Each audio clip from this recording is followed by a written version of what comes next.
és a minha porção, a minha herança. Tu és a minha porção, a minha herança. Tu és a minha porção, a minha herança. E sou casado há 16 anos, tenho 3 filhos, Gabriel de 24, a Rafa de 12 e o Benjamin de 24. Trabalho em tempo integral nessa área, sou formado na área, sou teólogo, sou mestre em missões, estou fazendo agora meu doutorado. É chato, né? Doutorado chato. Sou autor de 4 títulos, esses 2 estão aqui, nós vamos estudar esse livro aqui, As 7 Heranças de Deus, já está na 3ª edição, e esse aqui é de devocional que eu uso com princípios de meditação. Nós vamos falar desse aqui. Tá?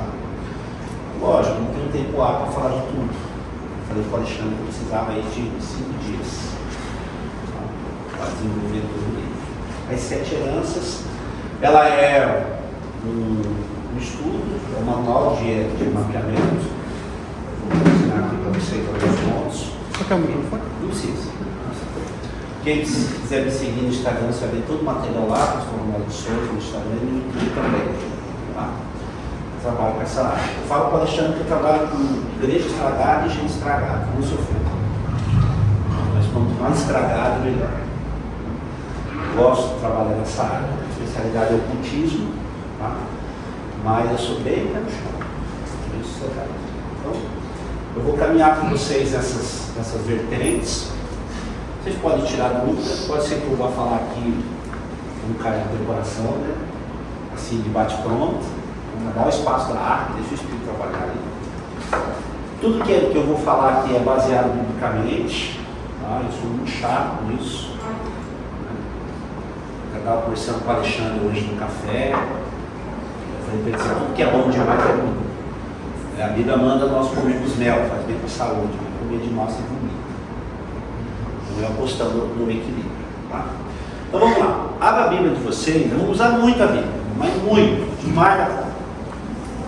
Trabalho com vários ministérios, estou cobertura na área de aconselhamento e libertação dessa turma, quadrangular, assembleias, comunidades, bola, metodista, presbiteriano.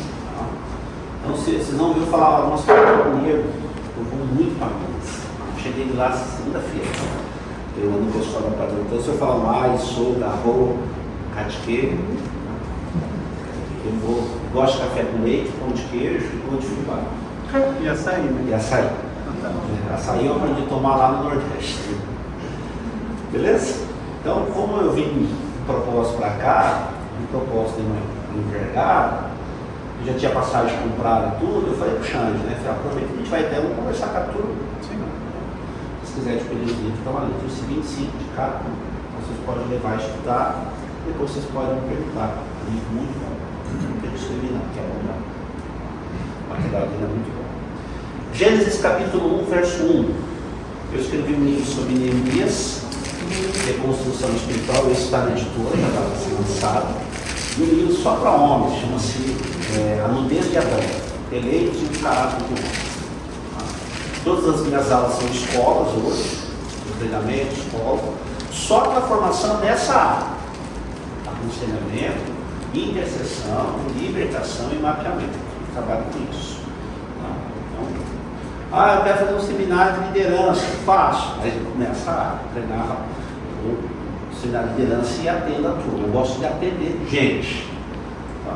Desde estragado, desde que estava fechado, desde endemoniado. Não deveria, né? Vai ter.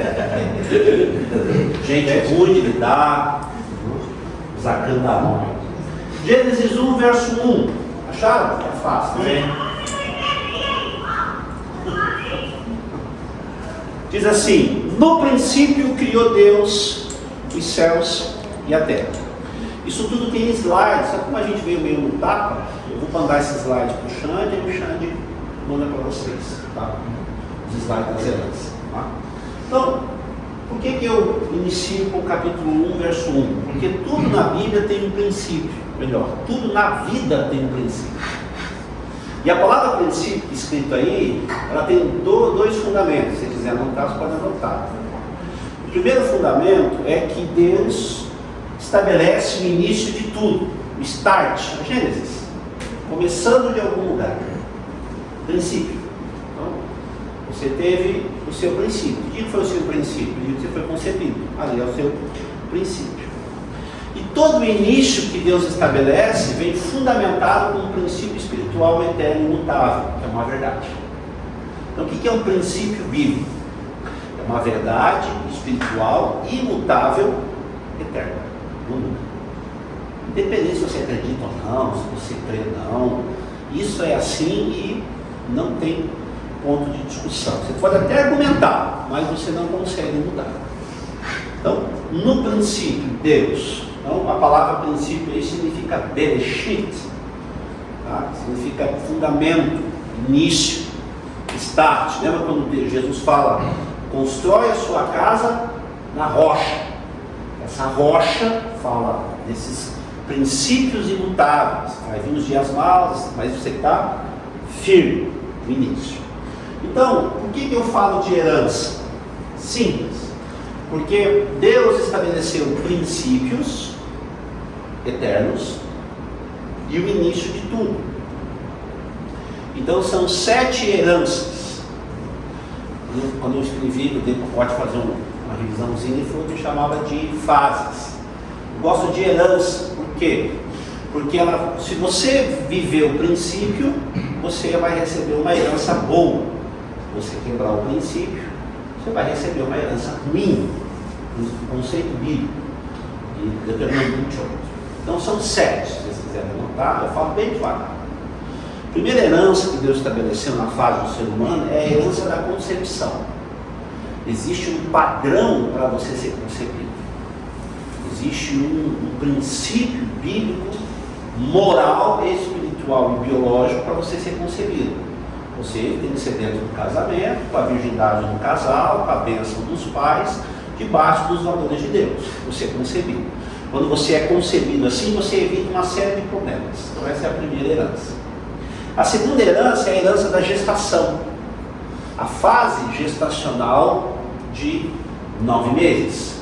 Mas por que 9 meses? O que acontece se nascer de 7? Como que funciona se você demorar para nascer? O que isso vai estabelecer na vida da pessoa? Então, isso tem uma herança. Cada mês gestacional é o início de um ciclo e o encerramento de outro. Cada numeral da Bíblia estabelece valores. Então, 1 vai falar de unidade, 2 vai falar de testemunho, 3 vai falar de trindade e interdependência. O número 4 fala de criação e equilíbrio. O número 5, graça. 6, a figura do homem. 7, a totalidade de Deus. 8, recomeço. 9 e 12, serviços, que apontam para a pessoa do Espírito. 10, totalidade da lei. 11, recomeço. 11, companheirismo. 12, reino. Então são os valores que Deus estabeleceu para cada fase gestacional, que é a segunda herança. A terceira herança é a herança do nascimento. O que Deus fala? Como que a pessoa deve nascer? Parto normal. Uma série de fatores, a presença do pai, local adequado, os valores que Deus estabeleceu na herança do nascimento. Nasceu de cesárea, do demônio? Não. O que a Bíblia fala de cesárea? Nada. A Bíblia só diz que cesárea é um trauma e pode ser explorado mais para frente por alguns problemas. A quarta herança é a herança da infância, a fase gostosa da vida, que compreende do momento que você nasce até os 12 anos de idade. Essa é a fase perto da infância. Os valores da criança, o que os pais devem fazer com as crianças, como desenvolver as crianças. Tá? A quinta herança é a herança da juventude, que é o espaço entre 13 até o dia que o cidadão casa. Então existe uma fase aí custosa. As igrejas sabem lidar com os casais, sabem lidar com as crianças, sabem lidar até com os demônios, mas não sabem lidar com os jovens. E Deus estabeleceu um padrão bíblico para a juventude, que é a quinta herança. A sexta é o casamento, os valores do casamento, o fundamento em 7 pilares. O casamento, que é responsabilidade, trabalho, emprego, início de um novo ciclo, aliança, tem lá área de autoridade, não esqueci. E a 7ª herança, que é a herança da velhice. A básica, ele vai falar demais sobre a idade da velhice. Se você ferir esse princípio da herança, vai trazer divisão, contenda, morte, desonra, fim de linhagem. Então, está tudo aqui no livro. Eu vou desenvolvendo cada um deles. Para nós entendermos por que Deus estabeleceu isso, Deus estabeleceu alguns padrões. A Bíblia é recheada de padrões. Tá? Então, eu quero falar sobre esses padrões hoje. Vou colocar um pouco assim desses valores para vocês. Então, vamos lá. Para você poder entender por que existem essas heranças, ou esses processos, nós precisamos entender por que Deus estabeleceu padrões para cada situação da vida. Senão ele exagera. Então, um exemplo de padrão. Vou fazer uma pergunta para vocês. Não é culto, é aula. Vocês não perguntam para mim, eu pergunto a vocês. Quanto tempo vocês entendem que é saudável viver o luto? Quanto tempo? 7 dias. 7 dias? Cara, deve ser muito ruim, né? Você chorar só 7 dias. Para mim, 1 ano. 2 meses. Quanto tempo?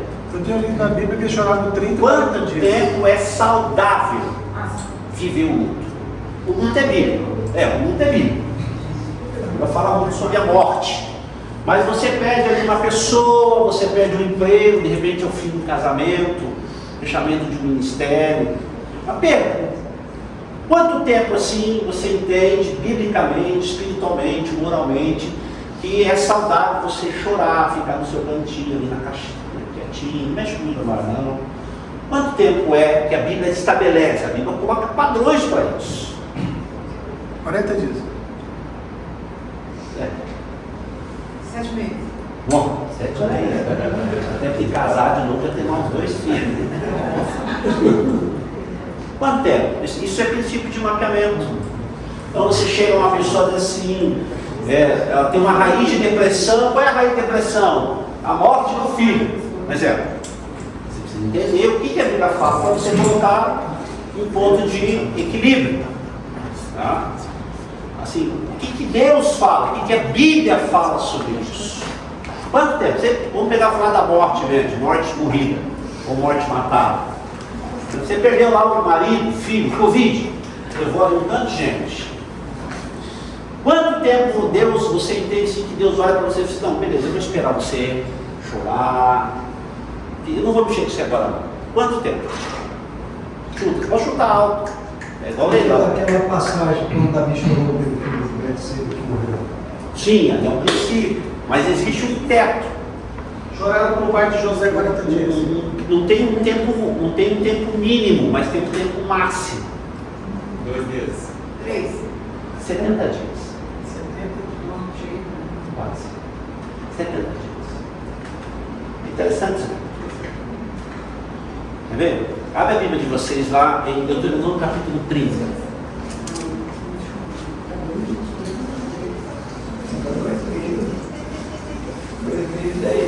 Não é errado você. Eu chamo mais. Lembrando, Deuteronômio 30. Não é errado você chorar a morte de uma pessoa, não é isso. O errado é você fazer disso algumas questões que a gente vai discutir aqui.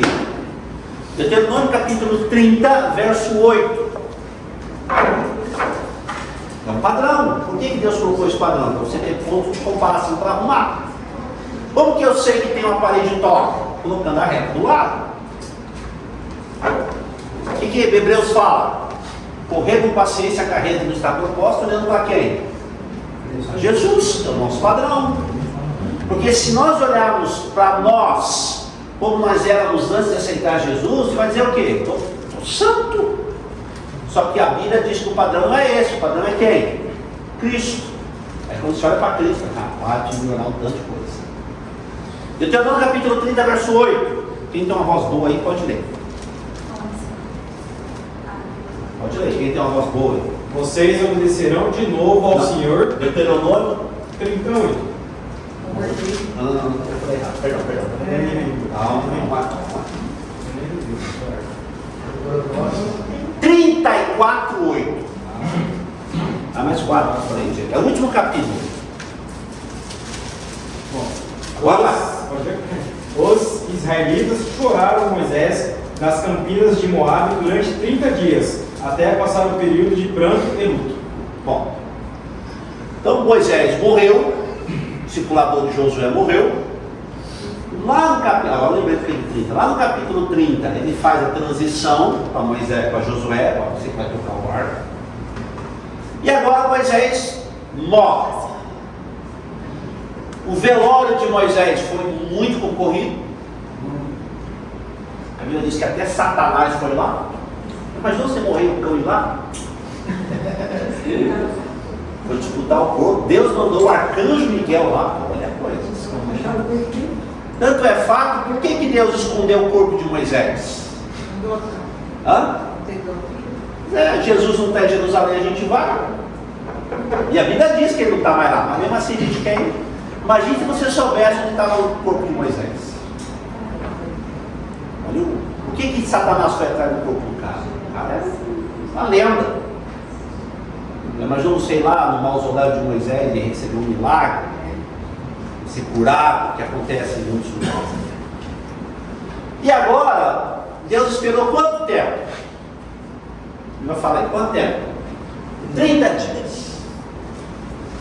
30 dias. Agora você vai entender o capítulo 1 de Josué. Olha o capítulo 1 de Josué, lê aí. Capítulo 1 de Josué? É. Até qual versículo? 1 e 2. Depois que Moisés, servo do Senhor, morreu. Bom, segura. Interpretação.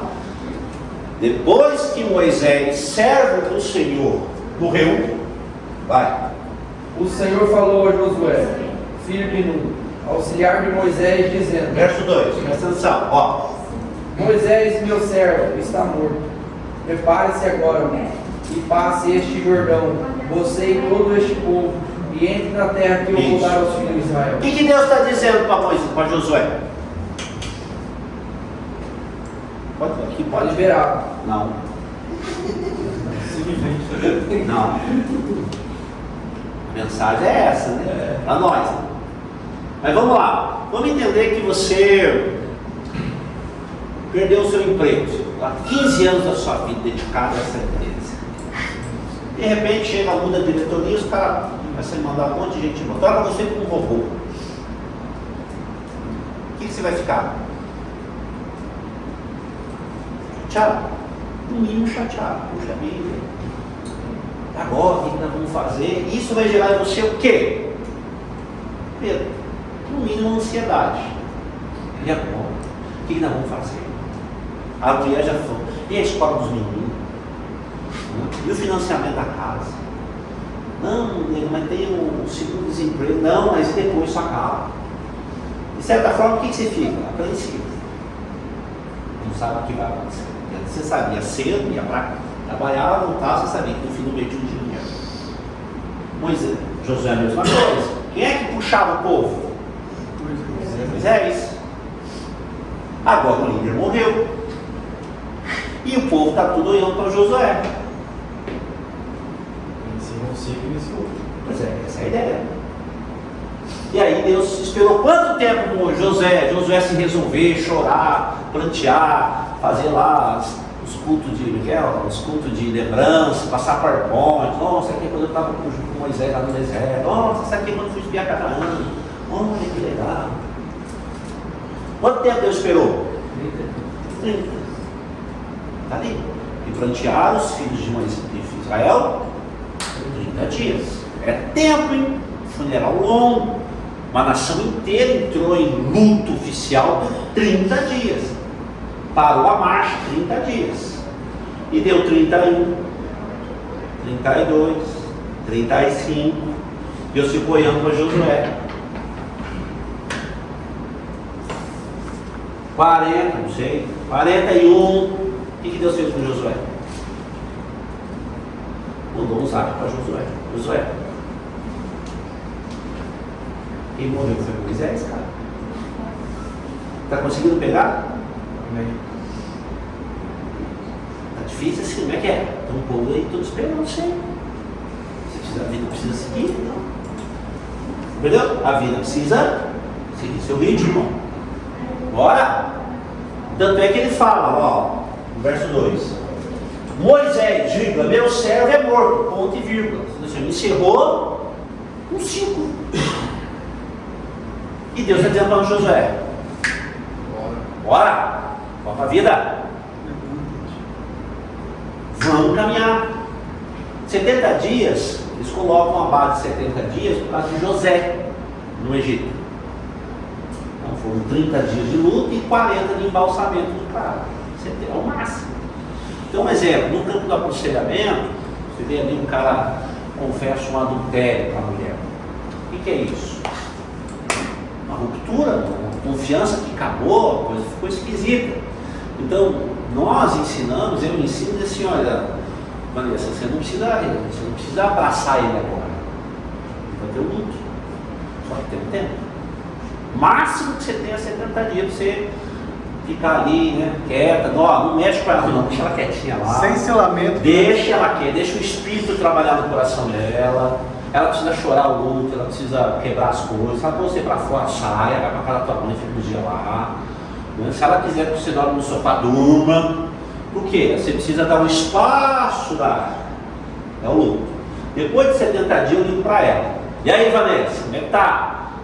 Porque tá difícil. Vanessa, você tem 70 dias para reclamar, chorar, espernear, questionar, não ir para a igreja, não tem problema nenhum, não quis tomar banho, ficar desgadeada, pioeira, não tem problema nenhum.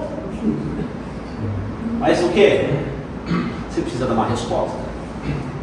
Agora, como Deus é sábio? São os padrões que Deus coloca. Então, já estou com pessoas que estão no luto há 20 anos, 10 anos, perdeu o ministério, aquela vez que o pastor fez isso comigo. Quanto tempo faz? Já tendo gente assim. Uma mulher uma vez, ela perdeu um filho, o ônibus desceu no ônibus escolar e ele ficou atrás do ônibus esperando atravessar a rua. Era uma subidinha, o ônibus desceu e derrubou ele e o pneu passou em cima da cabeça do menino. Foi igual no tinha 9 anos, na época. Agora estava lidando com a mãe dele, daquilo lá, entendeu? Quanto tempo faz seu filho morreu nesse ano? 9 anos. 9 anos você vai ver luto? Não. Você está fazendo da dor uma desculpa para você não viver mais. Está errado. Isso é egoísmo. E os que ficaram, como é que faz? Aí em Minas Gerais agora, semana passada, foi de um pastor que ele pôs uma corda no pescoço e foi se matar na garagem da casa. A igreja com 260 pessoas, ele perdeu 60 pessoas de uma comunidade que chegou lá, uma turminha nova. Ele simplesmente fez o culto, pôs na garagem, amarrou uma corda. Ele só não morreu porque a lata que ele subiu escorregou e não virou todo, ele fez barulho. O filho de 6 anos entrou, achou o pai pendurado, ficou agarrado na perninha dele. Aí a mãe veio correndo e tirou ele lá. Aí eu fui conversar com ele: por que você quis fazer isso? Eu perdi 60, meu Deus, eu sou um pai, sou um pastor. Eu falei: querido, você ainda ficou com mais 200. Você está sendo egoísta e desprezando os 200. Você está matando os 200 pelo seu egoísmo. Isso. Percebe? Então tem muita gente que não vive o luto e faz o luto uma desculpa para não reagir. Uma apostasia da dor, esse é um padrão que Deus colocou. Uma falta de comprometimento nos que ficam. Deus avisa Josué e diz: olha, então, dá para viver. Quer ver o que diz Eclesiastes? Vai lá. Eclesiastes. Eu fiz uma série de estudos sobre Eclesiastes, você acha lá no meu canal do Instagram. Eclesiastes 7. 2. Pode ler aí, não tem uma leitura agora. Eclesiastes 7, 2. Melhor é ir à casa onde há luto do que ir à casa onde há banquete, porque nela está o fim de todos os homens, e os vivos o aplicam ao seu coração. Então, olha o que Salomão está dizendo: é melhor você ir num funeral, porque você pensa na vida e começa a dar valor a algumas coisas. O que nós demos valor aí na pandemia alta? A gente nunca deu valor. O ar. Não foi? O ar. graça. Tem gente que fuma, bebe, joga, arrebenta com o corpo, arrebenta com tudo, não cuida do corpo. Aí quando chegou na hora de subir uma escada, o ar. Isso é um padrão, um luto. Alguma pergunta? Alguma pergunta? Eu tenho. Diga. O senhor falou sobre... Seu nome? Yasmin. Yasmin. O senhor falou sobre a questão do egoísmo. Egoísmo.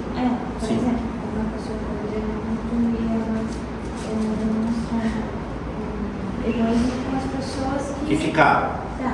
E se ela não demonstra esse egoísmo? Vamos supor, ela faz esse luto, sentimento interno sem demonstrar. Isso vai estourar em algum lugar, Yasmin. Isso vai estourar em algum lugar.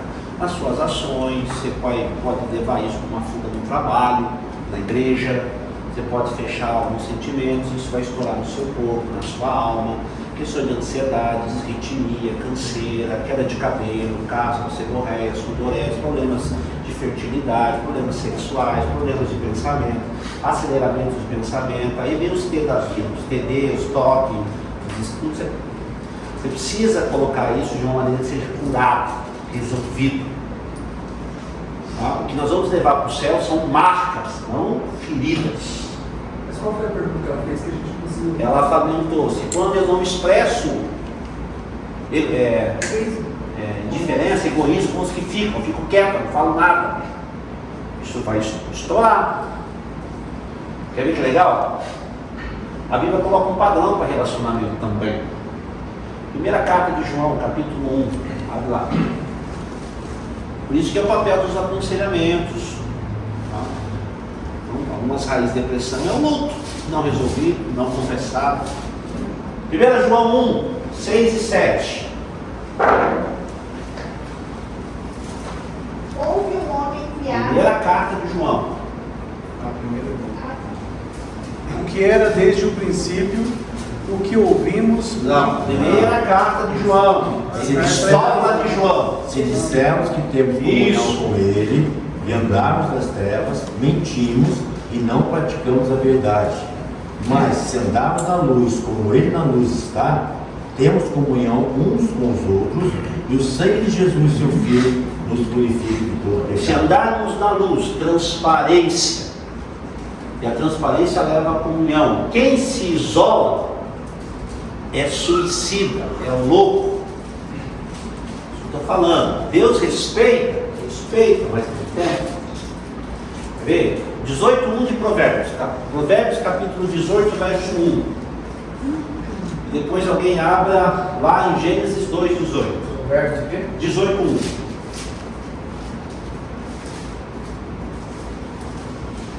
Aquele que vive isolado busca seu próprio desejo, insurge-se contra a verdadeira sabedoria.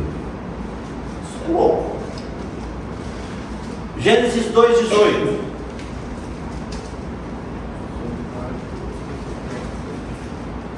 Sabe aquela frase? Ninguém vai me entender, ninguém tem nada a ver com a minha história. Eu sofro a si mesmo, é a cruz que eu tenho que carregar. Quantas conversas? Gênesis 2:18. Disse mais o Senhor Deus: não é bom que o homem esteja só. Farei uma ajudadora Isso, que idônea. seja idônea. Deus falou 10 vezes. Ele viu Deus que era bom. Quando criou um homem, viu Deus que era muito bom. Só tem uma coisa que Deus falou que não é bom. O quê? Viver isolado. Ninguém vai me compreender. Ninguém vai entender o que eu entendo. Ninguém sabe o que eu estou sofrendo. São frases de manipulações. Tem uma escola que fala só disso.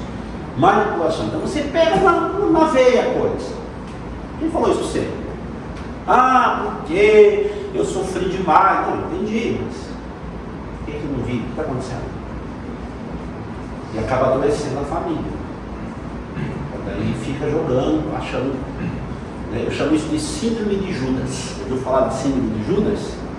Judas, quando traiu Jesus, ele não foi se matar, ele foi procurar culpado. Ele não achou o culpado, aí que ele foi se matar. Quem fez mais besteira? Foi Judas ou Pedro? Pedro. Pedro falou assim, eu não, olhou na cara, eu não sei quem é. Judas é o contrário, eu sei quem é. Pode até dar um beijo nele. Qual foi a diferença de Pedro e Judas? Judas correu para a cruz. Perdão, Pedro correu para a cruz. Pedro se culpou, cara, eu fiz coisa errada. Deus foi lá e restaurou o cara.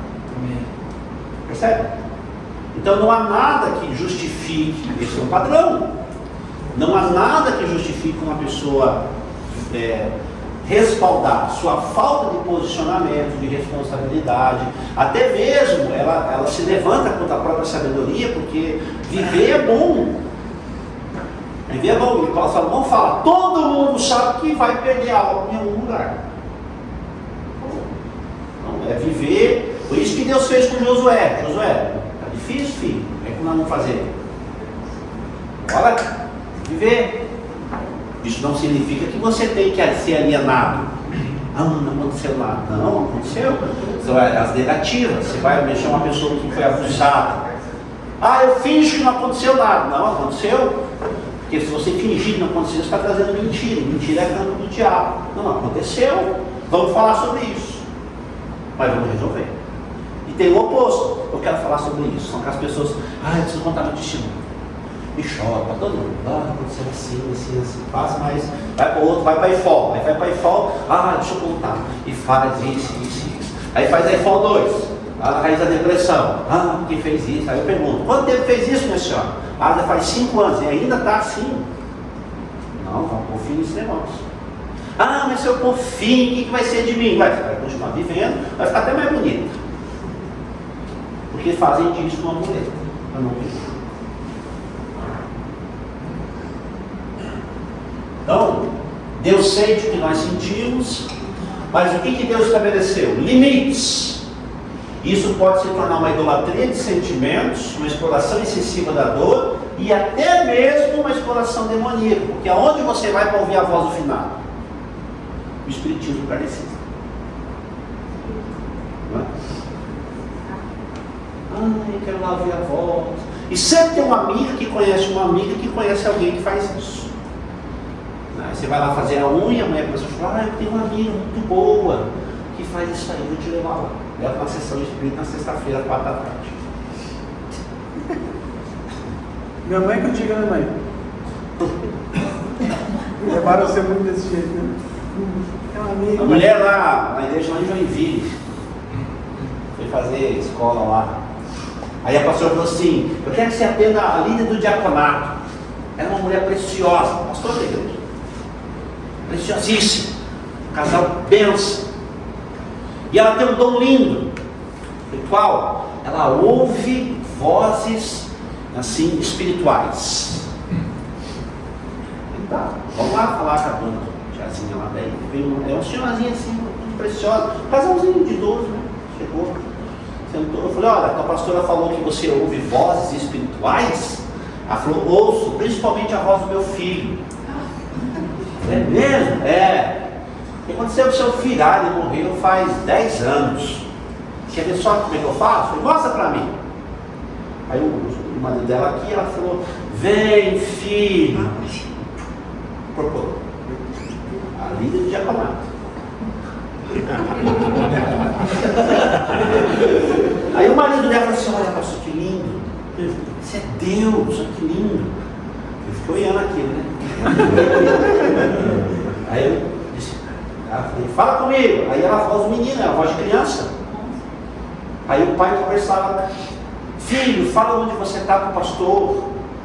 Pai, eu estou aqui num lugar lindo, pai, ontem eu fui nos campos belos, e está tudo bem, sabe? A mesma conversa, só que agora com uma capa gospel. E aí ela ficou ali. Eu falei, moço, fala do senhor. Você é demônio? Não é o meu filho. Eu falei, não é? Quer ver só como é demônio? Aí me fala o quê? Quer provar os espíritos?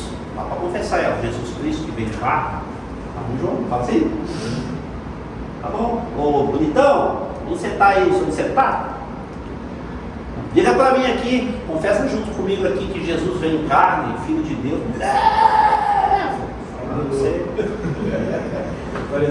Vai embora! Ele foi embora, a velhinha voltou.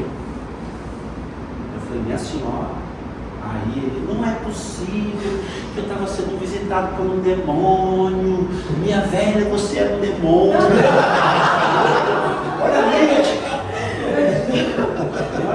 Aí eu fui estudar isso aqui. Falei, olha, como que morreu o menino, de que jeito que morreu. Ele foi atropelado e tal. Ela não aceitou a morte, foi para a igreja porque estava doente por causa do filho. E ficou nisso. Ela amava tanto a criança que ela não vivia. Ele precisa chorar a criança. De gritos, esperneia, mas foi um pandareco na casa. Quantas pessoas não vai isso? E a nossa cultura é tão forte que a gente tem um feriado só para isso. O cara vai lá, toma café com o morto, janta com o morto, toma esse negócio azedo que vocês tomam aí com o morto.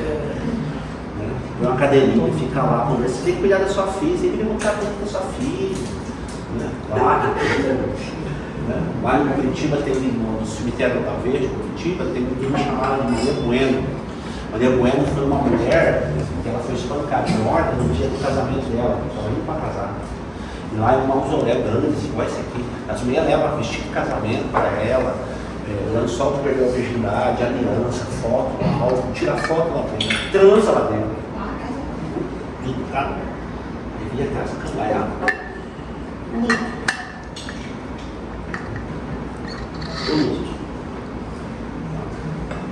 Alguma pergunta quanto a isso?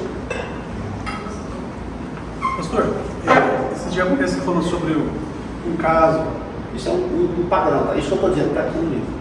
Falou sobre um caso que a mulher falou assim, ai meu paizinho e tal. Daí uma pastora falou assim, não fala assim, você está falando com o morto, você não pode falar desse jeito. Aí eu fui escrevendo no Facebook esse dia, deu saudade do meu pai, eu estava escrevendo assim, poxa meu paizinho, que saudade, eu falei assim, de Deus, que, né? Porque tem gente que às vezes fala assim, poxa meu pai, se tivesse feito tal coisa por mim, assim, e você fala com o morto, você não pode. Saudade não é errado. Sei lá, eu fui no turno do meu pai umas 3 vezes, mas faz 25 anos. Olha, eu levei meu filho lá, falei, vou enterrar aqui, morreu aqui, assim, senti falta. Minha mãe, quando meu pai morreu, na época, minha mãe não era cristã, já era. Não, eu aceitei Jesus porque ele morreu. Aí eu voltei, minha mãe ainda fazia 7 meses que meu pai tinha morrido. Minha mãe estava lá guardando as coisas dele, chorava, abraçava no paletó do meu pai. Eu falei, nossa, mãe, olha isso. Joga isso aí tudo fora, põe fogo, se estranha tudo. Aí eu preguei para ela, aceitou de hoje, ela entende. É um luto. Então Deus deixa bem claro, morreu. O que ele fala? Eu sou Deus dos vivos. Quer ver o que a Bíblia fala? Eclesiastes 9, sobre a morte.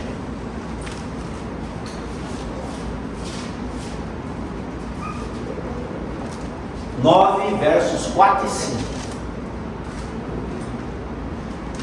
Eclesiastes. Jó vai ensinar você a lidar com as suas crenças. Salmo vai ensinar você a se relacionar com Deus. Provérbios vai ensinar você a se relacionar com o próximo. E Eclesiastes vai ensinar você a se relacionar com você mesmo. 9, versos 4 e 5. Leia. Olha, para aquele que está na companhia dos vivos, há esperança. Porém, melhor é o cão vivo do que o leão morto. Pois os vivos sabem que morrerão, mas os mortos não sabem coisa nenhuma, nem tampouco têm eles daí em diante recompensa, porque a sua memória ficou entregue ao esquecimento. Na proporção cão vivo e leão vivo, quem é o mais forte? Vivo. Vivo. Cão vivo e leão vivo, quem é mais forte? O leão morreu. É a comparação inteligentíssima que saiu. O rei da selva agora morreu. Quem é o mais? Quem domina agora o quintal? O vivo. Legal isso, né? Na parábola que, quando você vê lá a história do Lázaro e o rico, lembra dessa história? Sim. Não é uma parábola, é uma história real. A parábola não tem nome de implicação. O que o rico pede? Meu pai Abraão, permita que eu vá e fale aos meus irmãos para vir ficar crente para a igreja, para não vir parar nessa desgraça do lugar que eu estou. O que Jesus falou para ele? Fica na sua aí. Eles tiveram quem? É. E falar o quê? Não. Daqui não pode passar para lá, não dá para passar para cá. É isso mesmo, você tem a tua chance. Então isso rebate todo o conceito. Então uma pessoa pode estar vivendo o luto, não quer abrir mão do luto, ela pode estar em luto, mas não quer sair do luto, ou ela entendeu isso, ela percebeu, tem muita coisa para fazer. Isso não é indiferença, isso não é ignorância, é maturidade. Tem uma turma que ficou. Por isso que Deus falou para Josué, tem uma turma que ficou. O que você vai fazer com isso? Vai jogar nas costas dele a sua falta de responsabilidade e na morte de Moisés, isso não vão aceitar. Percebeu? Isso é um padrão. Outro padrão que Deus estabeleceu é do descanso. Vamos ver o que a Bíblia fala sobre o descanso. Gênesis 2:3. Gênesis 2:3. Pode ver? Abençoou Deus o sétimo dia e o santificou, porque nele descansou de toda a sua obra que criaram e fizeram. Quando eu falo da herança do casamento, eu falo a diferença entre trabalho e emprego. Diferença. Então, o que é esse descanso? O que vocês entendem por descanso? Uma pergunta. Desfrutar. É contemplar o resultado adquirido. Eu vou melhorar a conversa. Vamos entender que a Vanessa mora numa casa que tem um quintal bem grande, aquela que eu vi lá hoje. Aí você sai, Vanessa, cedo, deixa a janela tudo aberta, os cachorros para fora, os cobertores na grade, roupa, né? Você deixa os tapetes tudo na grama lá tomando sol e você vai para a cidade lá pagar a conta. E aí você fala para o Alexandre, olha, antes de você sair, você recolhe tudo. Aí o que o Alexandre faz? Esquece. E aí vira o tempo. E começa a escurecer. Aí você liga para o Alexandre assim, Alexandre, você recolheu os trem? O que o Alexandre vai falar? Não, esqueci. O que vai acontecer com você? Você vai descansar?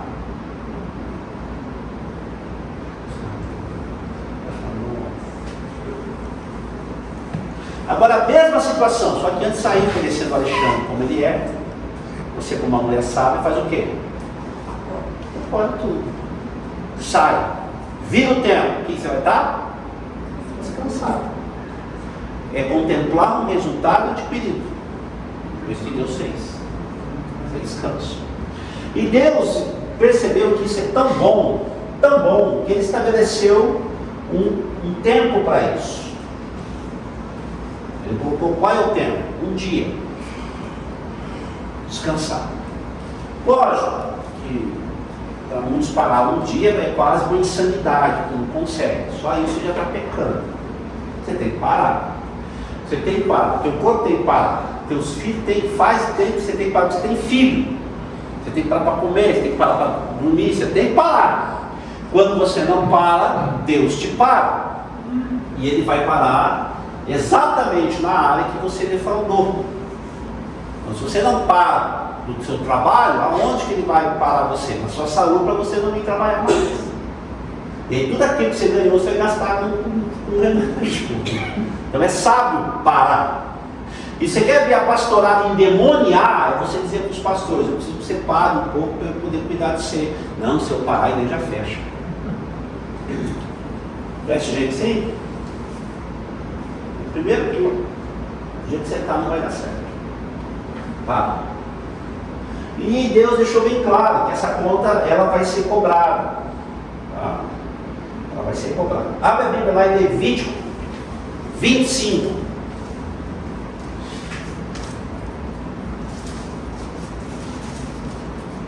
Esse é um padrão poderoso que Deus estabeleceu.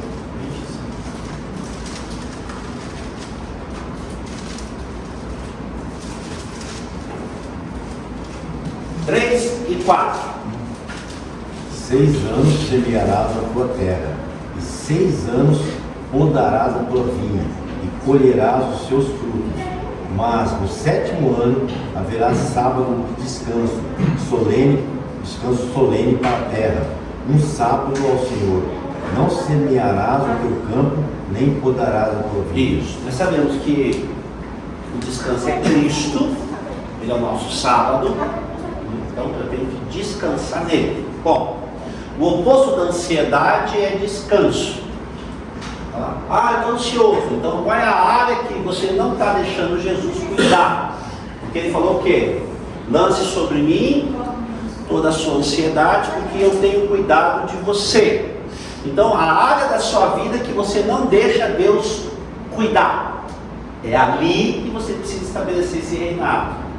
Então você é uma pessoa muito boa para se relacionar, né? Um bom vendedor, um bom administrador, mas na área familiar você não está exercendo esses valores de descanso.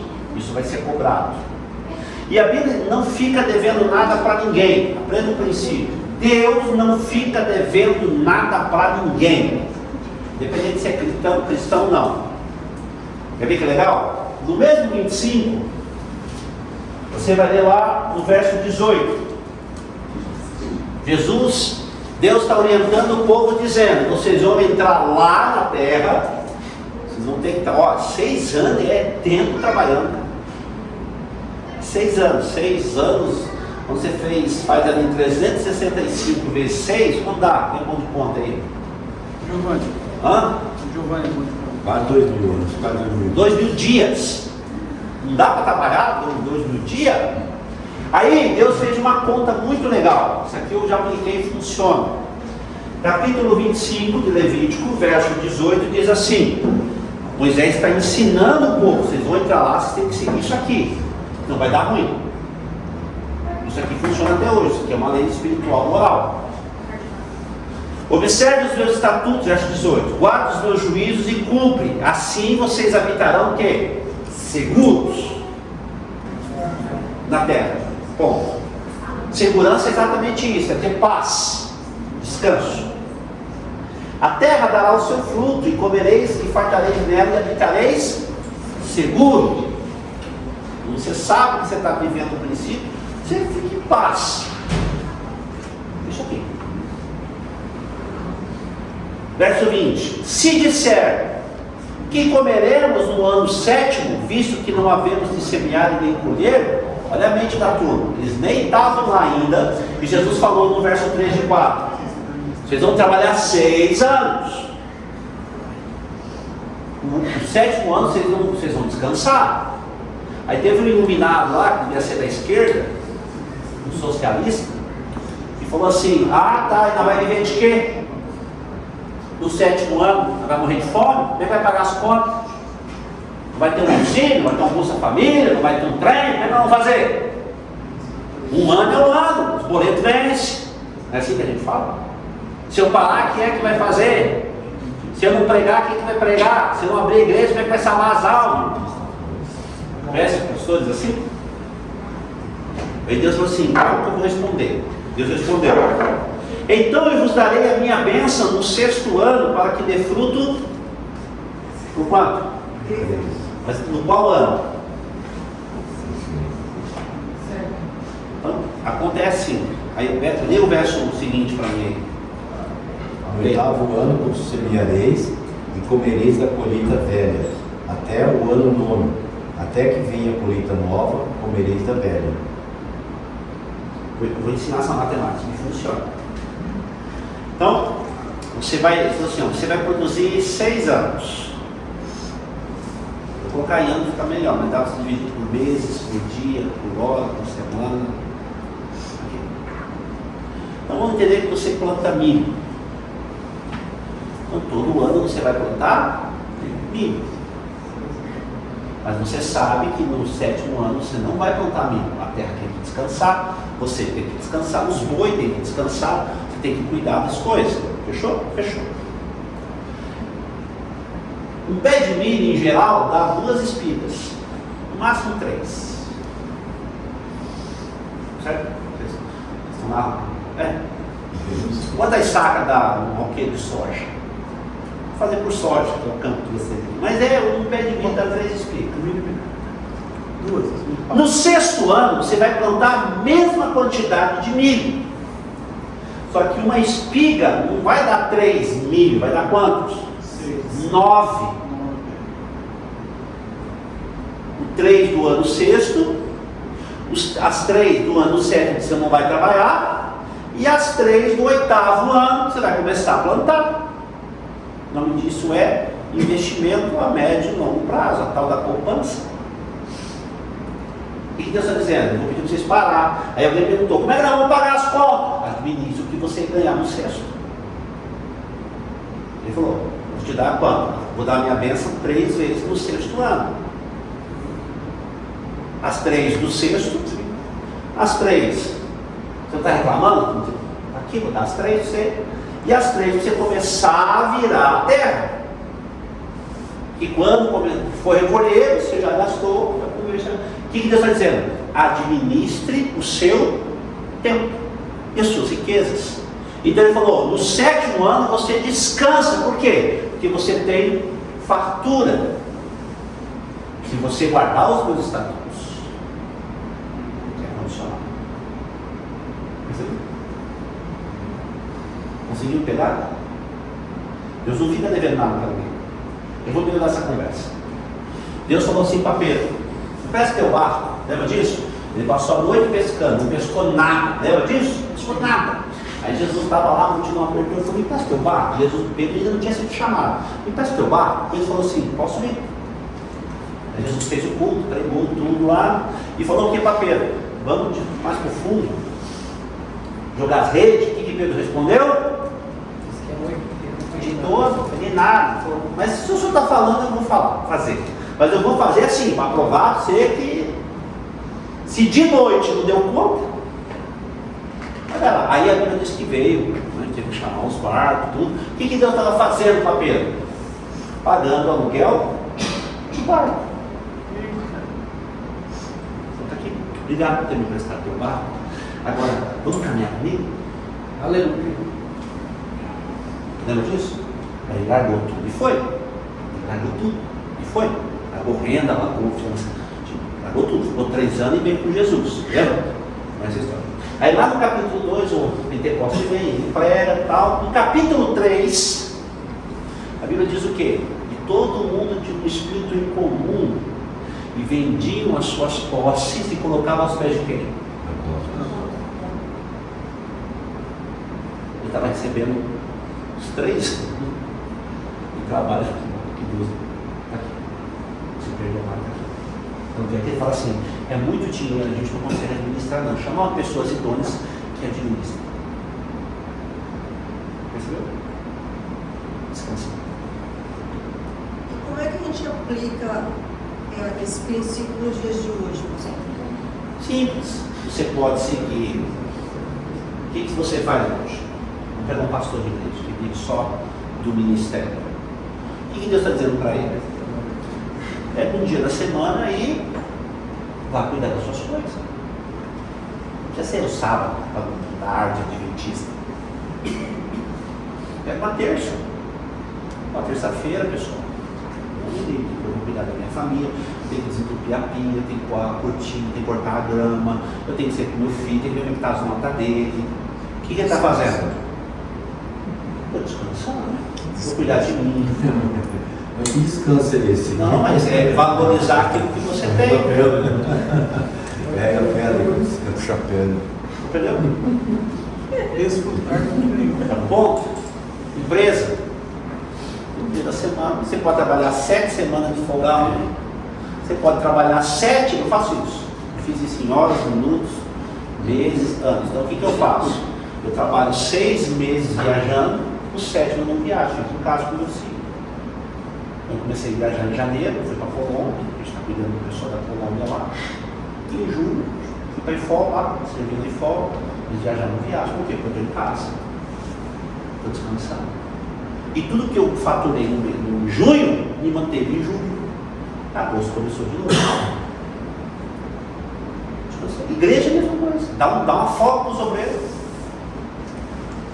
Faz uma escala, pessoal, porque o que sustenta a autoridade do seu ministério? A família. É a família. Não é quantos membros você tem. Não é quantas igrejas você tem. Não é quantas línguas estranhas você faz, o discernimento que você tem. Quantos livros você escreveu. É a família. É a família que sustenta, que dá autoridade para você ministrar. Eu vou provar biblicamente. Abra aí, 1 Timóteo capítulo 3, versos 4 e 5. 1 Timóteo capítulo 3, versos 4 e 5. Pode ler. Que governe bem a sua própria casa, tendo seus filhos em sujeição, com todo o respeito. Pois se alguém não sabe governar a sua própria casa, como cuidará da igreja de Deus? Agora vai no mesmo Timóteo capítulo 5, verso 8. Mas se alguém não cuida dos seus, especialmente dos da sua família, tem negado a fé e é pior que o incrédulo. Descanso.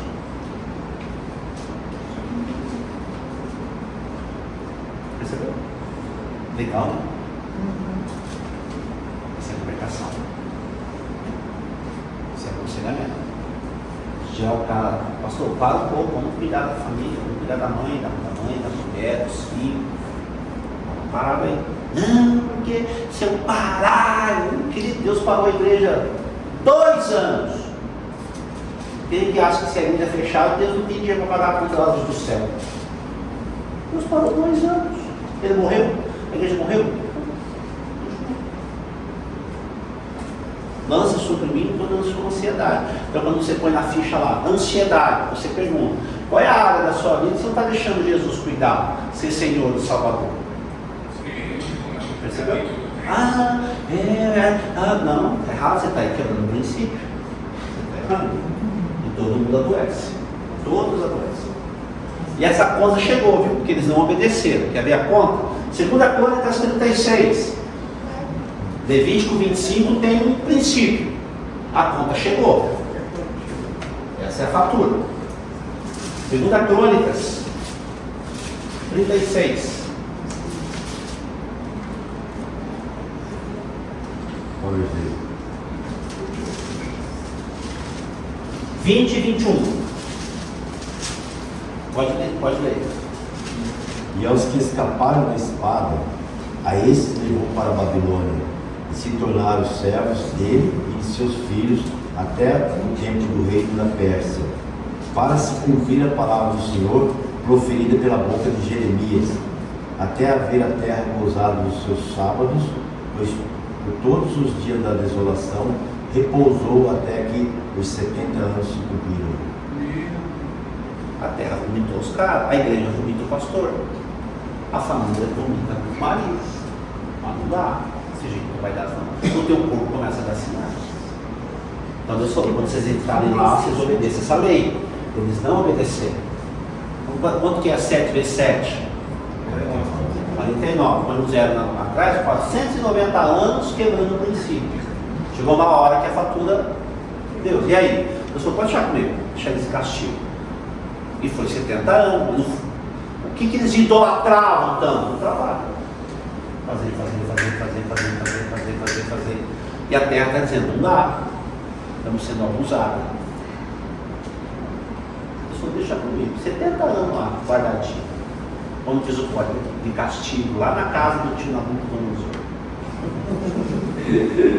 Nós temos um irmão em Dourado, eles plantavam uma chácara próxima à cidade. A cidade chegou, eles fizeram o loteamento, e eu não sempre argumentava com o marido que eles tinham que fazer o descanso da terra. Eles fizeram.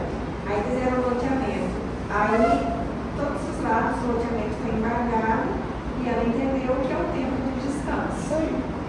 É uma lei. Ela não conseguiu, tem tudo, o loteamento não consegue. Agora imagine isso no seu corpo. Na igreja, tem curso de domingo a domingo. Aí ninguém dá conta não. Como que descansa? Parando. Se você não para, Deus te para. A nossa igreja lá, nós temos esses valores. Lá cultos às quartas e aos domingos. E tem 2 cultos, manhã e noite. Só que durante a semana inteira, a igreja fica aberta porque tem as escolas. Eu sou a favor de que a igreja tem que ter escolas escola, um evento, escola, para ensinar o povo. Isso é uma outra conversa.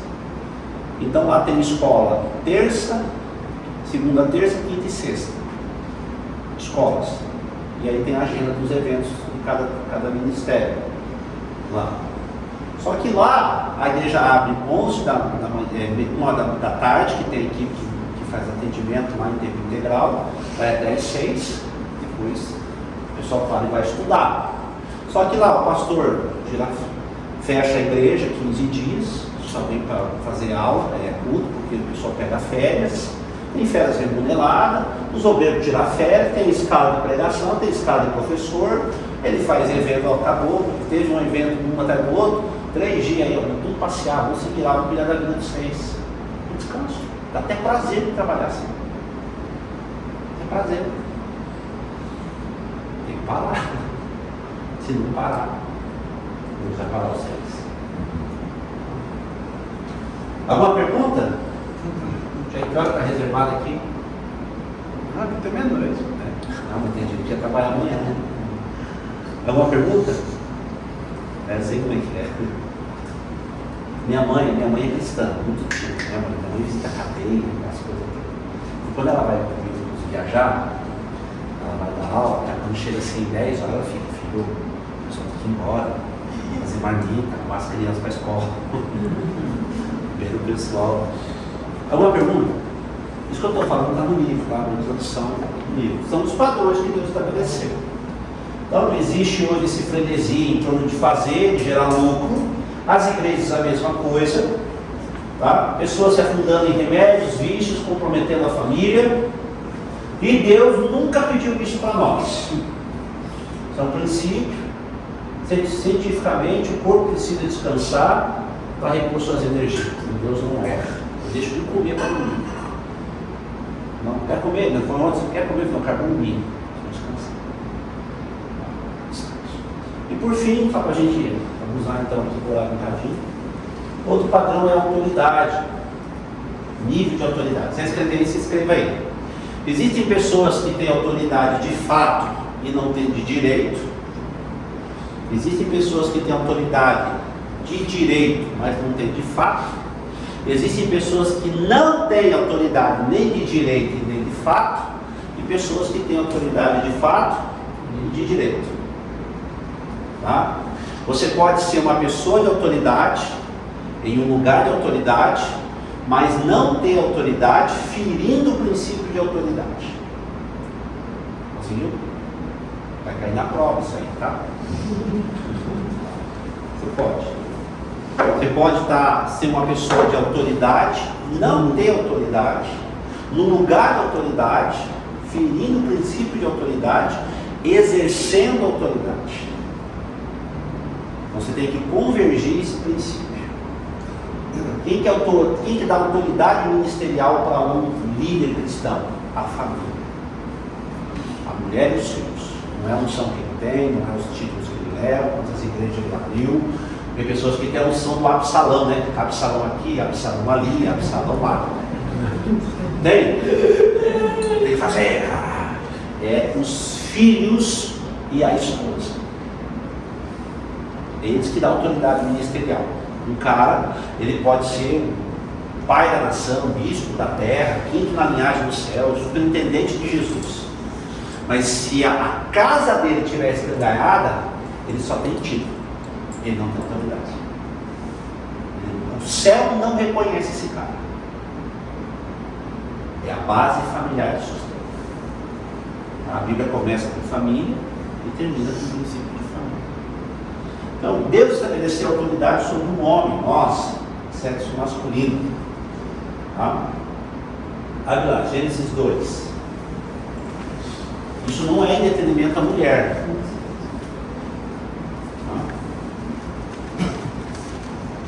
Amanhã eu vou falar sobre isso, sobre essas leis de autoridade. Então vamos lá. Em Gênesis capítulo 2, versos 15, 16 e 17, você vai ver o discipulado de Adão.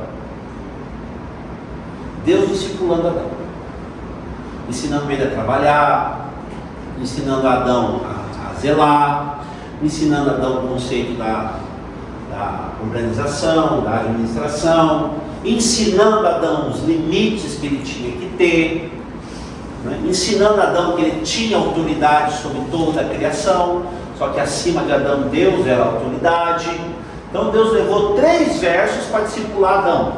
Não sabemos quanto tempo isso demorou, porque a Bíblia é muito boa para sintetizar muitos assuntos, tá? Mas em 3 versos Deus fez um discipulado espetacular. E você consegue imaginar você tendo como seu discipulador Deus? Imagina Deus vindo toda a tarde discipulado, Alexandre. Senta aí, vamos conversar. Meu Deus ensinando. Está lá no texto. Cultive, guarde. Não mexa naquilo que é meu. O princípio do dízimo estava no Éden. Não mexa nos limites que eu estabeleci. O princípio de obediência está no... Todas as ciências que vocês conhecem estão no Éden. Está tudo ali. Nada novo. Não foi nada inventado agora. Salomão fala, tudo que era já foi, e tudo que vai vir já era. Com todas as ciências, todas as profissões, né, que dignificam Deus, está no Éden. Tudo lá. Então ele passou aí, tomou posição de Deus ao homem, colocou no jardim para cultivar e guardar. Eu vou falar disso amanhã com mais profundidade. Mas Deus, nós temos aí em 3 versos o discipulado de Adão. Quando Adão estava pronto, maduro, responsável, o cara entendeu, Deus deu para ele uma mulher, casou ele no verso 18. Percebeu? Então, 15, 16, 17, ele está solteiro, no verso 18 ele casa. Deus fez o casamento do cara. Onde foi a igreja? O Éden. Quem foram os padrinhos, a festa, a criação, os anjos? Sabemos que tempo Satanás caiu nesse tempo, não, mas alguns dizem que quando Deus criava o mundo, Satanás regia, né? Lúcifer regia os corais, enfim. Mas quando Adão entendeu o conceito de autoridade, Deus falou, agora está pronto para cuidar de alguém. Vou falar disso também. Autoridade. Nós somos os homens. Então um homem quando casa, independente se ele é cristão ou não, ele já passa a ter um conceito de autoridade. E a autoridade não é retirada, pastor, ele é negada. Negada. Porque assim, cada área da nossa história são ciclos. Eu chamo isso de 3 Cs. Ciclo, círculo, circuito. Então todos nós temos um ciclo de tempo em todas as áreas, círculo de pessoas, relacionamentos, e circuito, lugares, a lei do território. Então, isso são ciclos. Então, amanhã eu vou falar sobre isso. Quando você é solteiro, você tem uma escala de autoridade. Quando você casa, você tem uma escala de autoridade. Quando vem os filhos, uma escala de autoridade. Quando você vira ministro, outra escala de autoridade.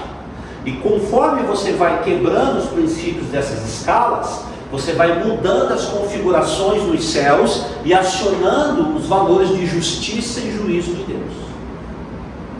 No caso do conceito de autoridade. O Espírito de Deus deixa bem claro isso. Se você deseja ter autoridade, você tem que ser maduro para poder aguentar. Senão você vai acabar fazendo bagunça e condenando todos os que estão à sua volta. Isso pode ser no mínimo, família, como pode ser no macro, igreja, uma nação. São padrões que Deus estabeleceu. Deus não transferiu nenhuma autoridade sobre alguns princípios para a mulher. Quando a mulher assume esse papel pela anuência do homem, a mulher sofre. Ela não foi feita para isso. Uma mulher até pode levar um saco de 50 quilos de cimento, mas ela se arrebenta. Ela não foi feita para isso. Não estou falando do contexto espiritual, de liderança, administrar a empresa, nada disso. Estou falando do princípio bíblico de valor. O homem sai do seu papel, ele bagunça toda a casa. O que é um demônio? É um anjo fora do lugar original. Deus não criou demônios, Deus criou anjos. Os caras que fizeram errado saíram de lá. Então, quando você sai da presença de Deus, você endemoniza o processo. Quando você tira o princípio de Deus das áreas, você sataniza as áreas. Muitas mulheres não falam, ó, a mente é demônio. Tem gente que fala assim? Tem igreja que você vai e parece que tem um negócio esquisito lá. Estranho. Por quê? Porque o cara saiu do seu papel original. Então, quando o pastor peca, fere, não trata, é egoísta, enfim, uma série de fatores, ele está endemonizando uma igreja, o princípio do altar, o princípio do território, o princípio da família. Ele vai fazer um estrago nas pessoas. Então tem que arrumar. Mas a gente vai falar disso também. Beleza? 10 horas você conta. Agora está É 10 horas. Aqui são 21. Hã? Uma hora menos que 21. Ah não, então. Ah não, perdão. Aqui é 9 horas. Aqui é 9. Acabou de começar. Você tá... Aqui ó, eu tô vendo aqui ó, 10 e 9. Então vamos embora. Vamos tomar um cafezinho então? 10 minutos. 10 minutinhos pra gente tomar um café. É perto, um café. As costas põem Na medida em que você desonra, você vai ser desonrado. Na medida em que você engana, você vai ser enganado. Ah, estamos no tempo da graça. E isso não é mais. Porque graça é responsabilidade. Mais graça, mais responsabilidade. Você tem liberdade para exercer os seus valores de santidade, autoridade e humildade. Lei e graça andam juntas, nunca separadas. No dia em que vocês, eu conheci algum teólogo, profeta, que coloca separado em ambientes diferentes, lei e graça, esse cara está errado. É uma igreja de uma raça só.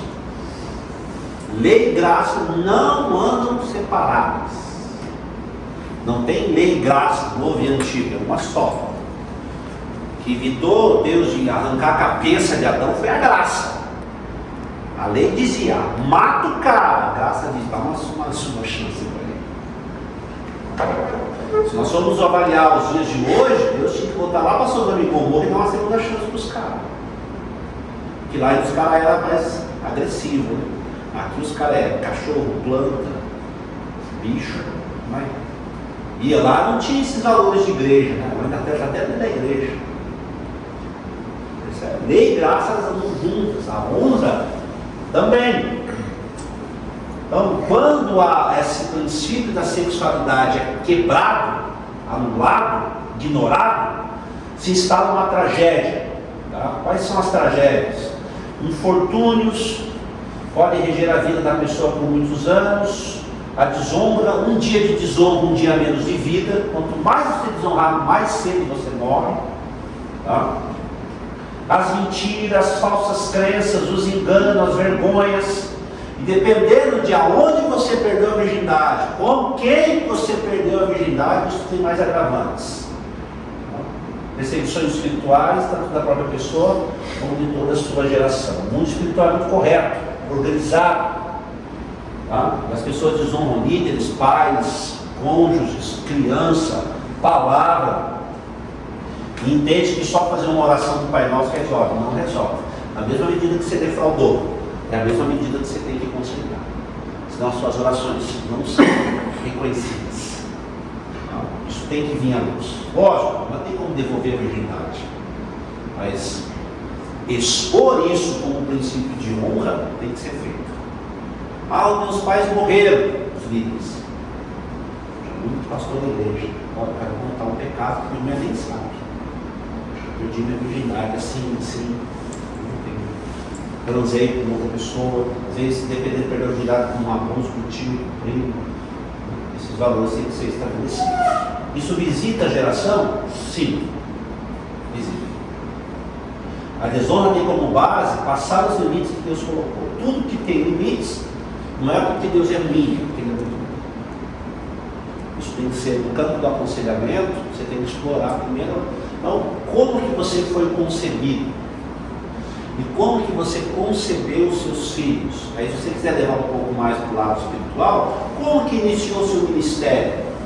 Como que você foi concebido ministerialmente? Como que foi concebido a sua história, a sua empresa, o seu negócio? Como que foi? Isso conta. Isso conta. O pastor que eu atendi lá era apóstolo, né? Uma muito preciosa, mas o ministério dela não teve pacado, a gente cuidou da igreja dela. E eu descobri que o pastor que liberou ela para o ministério falou: se você não for para o ministério, você vai morrer. A palavra que o pastor lançou sobre a menina. A menina com 19 anos, recém-casada, ela perguntou: bom, eu não quero morrer. Ela foi para o ministério. Só que tudo que ela fazia era forçado por mim. Ela nunca tinha ido para o ministério. Ela foi imposta. É a diferença entre você ser lançado e você ser colocado. Aí foi lá que eu descobri, não retiro essa palavra sua. Uma palavra de uma autoridade, pessoal, pode ser retirada com uma autoridade igual ou maior. Eu retiro isso de você. Então, no caso. O voto também. Também. No caso da santidade sexual, a pessoa tem que ter muito bem definidos esses valores. Tá? Então, para você exigir que os seus filhos se honrem, você tem que honrar os seus pais. Pode ser que seus pais foram as piores pessoas da terra, mas eles foram perfeitos na missão, trazer você aqui. Só isso já é ponto de gratidão. Eles cumpriram o propósito de trazer vocês aqui. Honra é incondicional, obediência é condicional. O primeiro ponto para você ser concebido é a santidade sexual. Então você faz um exercício de mente. Quando foi que eu perdi a virgindade? Como foi? Com quem foi? O que foi falado? Sabe que esse caspaquela de adolescente? Você vai ser você o seu único homem. A gente pode se separar, é as conversas. Mas daqui 30 anos a gente se encontra de novo. Você nunca vai ter prazer com ninguém, só comigo. Eu sou o homem da sua vida. O homem da sua vida. Palavras lançadas diante de um ato sexual. Elas são retiradas, aí a pessoa sonha com o ex, sonha que está com o ex, esbarra com o ex. Quando volta e meia o cara aparece, isso precisa ser trabalhado. No campo ministerial, a mesma coisa. Então, concepção. Tem pessoas que consagram o nome dos filhos a santos. Conceição, não, a santa, que vem de concepção, é a santa dos partos difíceis, faz voto, vai engravidar. Tá? E muita gente ainda não engravida porque a intenção da gravidez é errada. Vamos lá, abre a Bíblia de vocês em Gênesis. Conhece pessoas que fazem campanha para engravidar, não engravida por quê? Porque a intenção da gravidez é errada. E eu trabalho muito lá para o Nordeste, aí você vê 4, 5 gerações, todas miseráveis, com muita dificuldade financeira. Por quê? Porque desde a avó, os filhos vêm para gerar renda. Quanto mais filho, mais dinheiro. Percebeu? Essas pessoas acabam sempre na miséria. Sempre na miséria. O que o governo diz? Se você tiver mais filho, te dou mais dinheiro. Então a criança não é um conceito de geração, de doutrinação, assim, de princípios.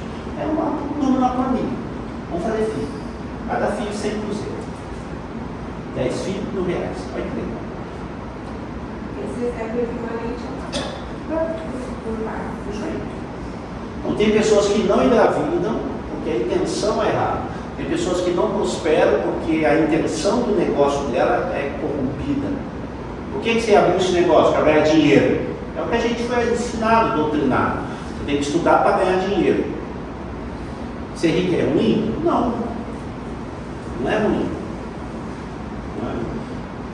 Ele é da família do cara aí que tem essas indústrias de cosméticos famosas aí. Ele tem um condomínio lá em Aracaju. Atendia lá os parentes deles lá. É um negócio surreal. Eu entrei no quarto do cara, o quarto do cara tinha 80 metros quadrados. Eu falei, cara, jogar bola aqui dentro.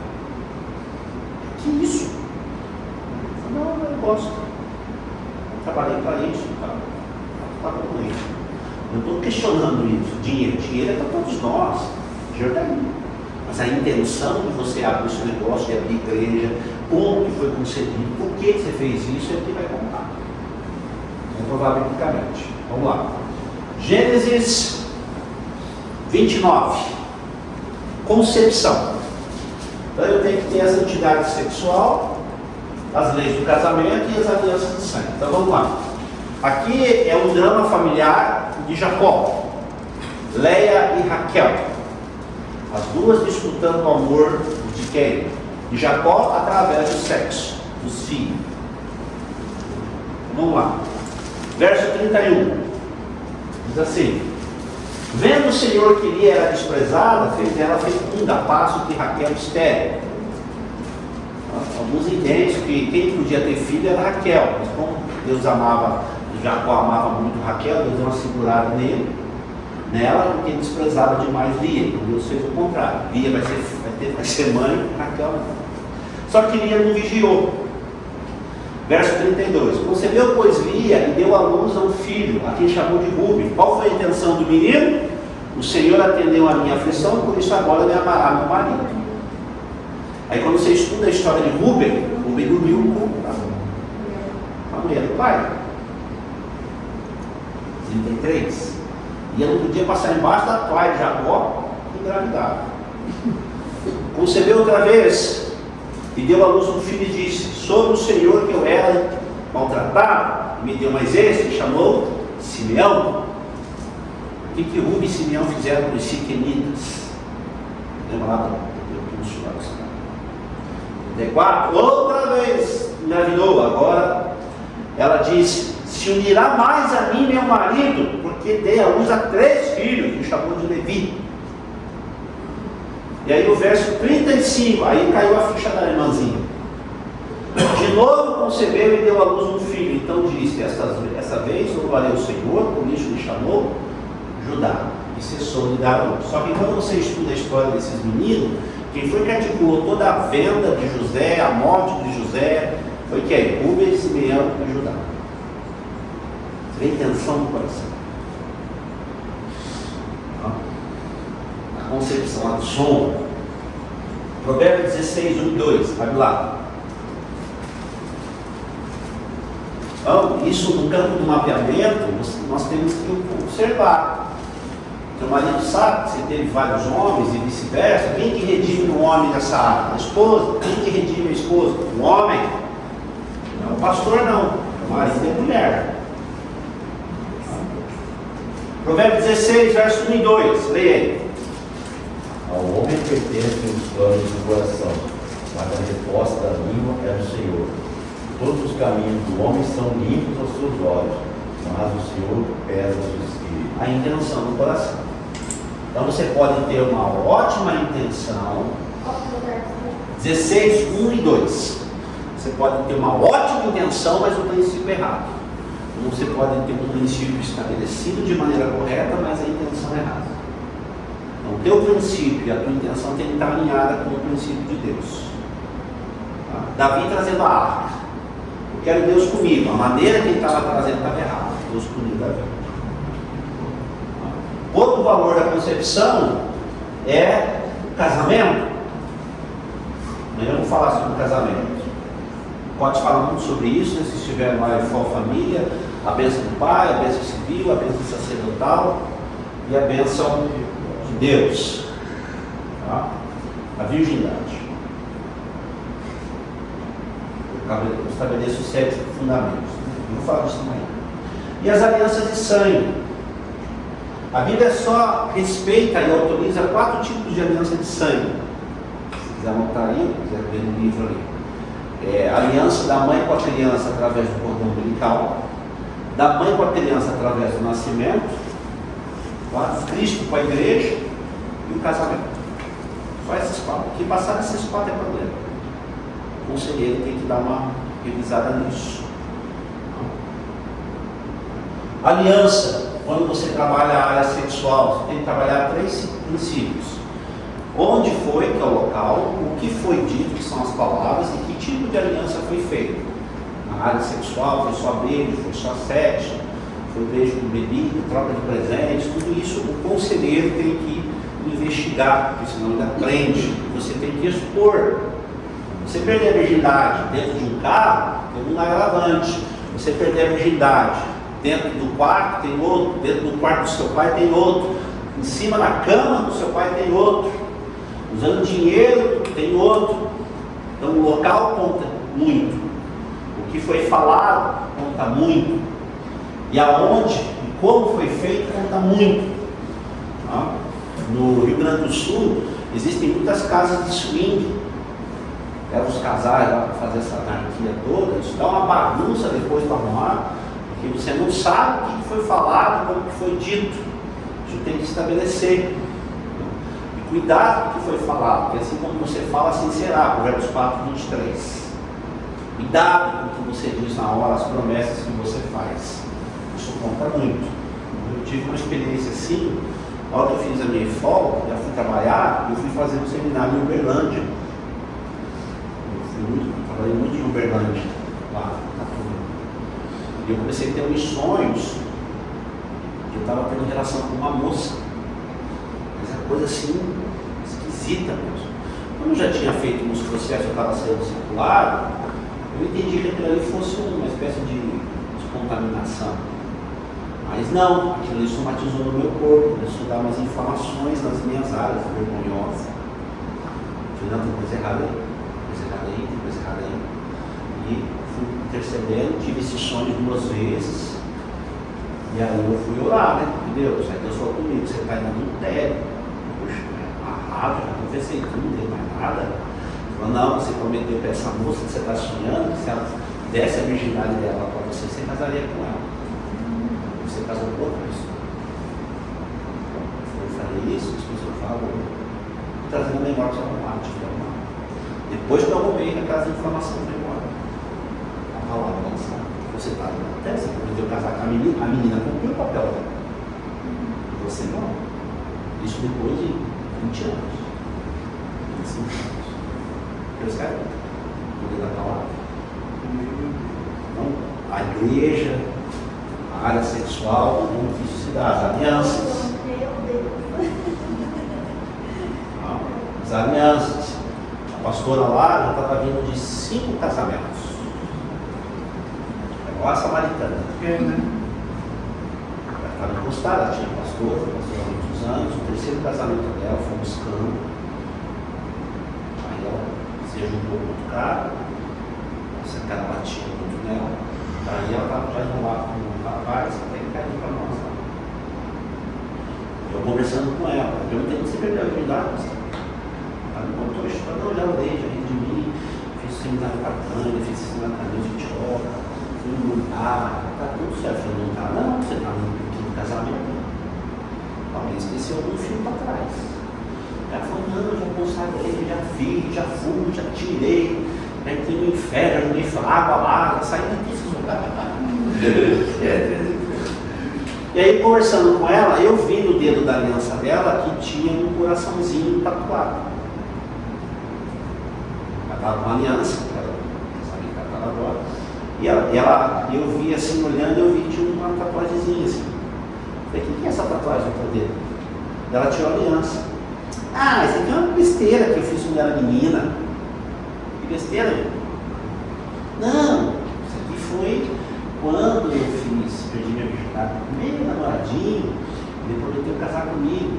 A gente até ficou junto, fui morar com ele, e aí não tinha dinheiro para comprar a aliança. Então a gente fez uma tatuagem, ele tem metade do coração e eu tenho a outra. Por isso que não tem aliança em caiu. Aliança de sangue. Além da palavra, no barro da zona. Seus pais souberam disso, bonito? Nunca contei. Nunca falei. Tanto é que os meus maridos que eu tive, eu não disse que eu não era mais virgem, eles começavam a me bater, me espancar, me trair. A gente teve que arrumar isso. Tá lá com o cara até hoje, casou. Eu não vou voltou para o ministério, porque a igreja que ela está é muito doutrinária, ela vai segurar. Mas isso é uma lei. Como você foi concebido? O seu filho, de maneira que ele foi concebido? Gravidou num aborto, numa bagunça, numa bebedeira, numa balada. Você é resultado de uma mentira. Lembra que a gente trata pessoas que são filhos de adultério, filhos de abuso, filhos de brigas, disputa judicial, mulheres que engravidam para arrancar dinheiro do marido, amantes que engravidam para destruir o casamento do cara. A pessoa está ali agora, ele é esse resultado dessa bagunça. A concepção da vida dela. Isso tem que ser retirado. Então, quando você negligencia isso e não identifica se isso é mesmo, isso vai dar ruim, chamado fracasso. Abre lá, Gênesis 2, 23 ao 25. Deus deixou bem claro. Gênesis 2, 23 ao 25. Né? É por causa do barulho do ar. Gênesis 2, 23 ao 25. Então disse o homem: esta é agora osso dos meus ossos e carne da minha carne. Ela será chamada varão, porquanto do varão foi tomada.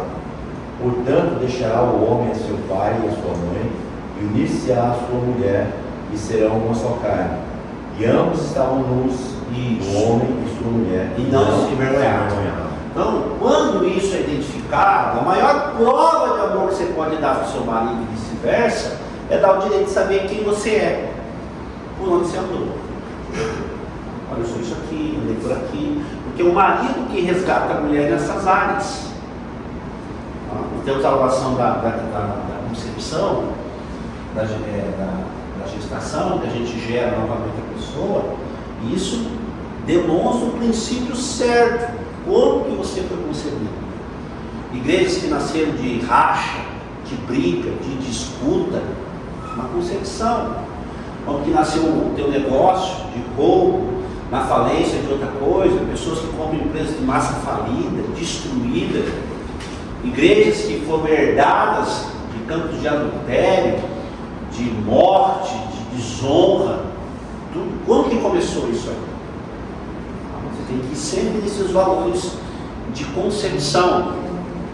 A igreja lá no Pará, lá assim, uma cidadezinha, uma cidade famosa, Paranhos.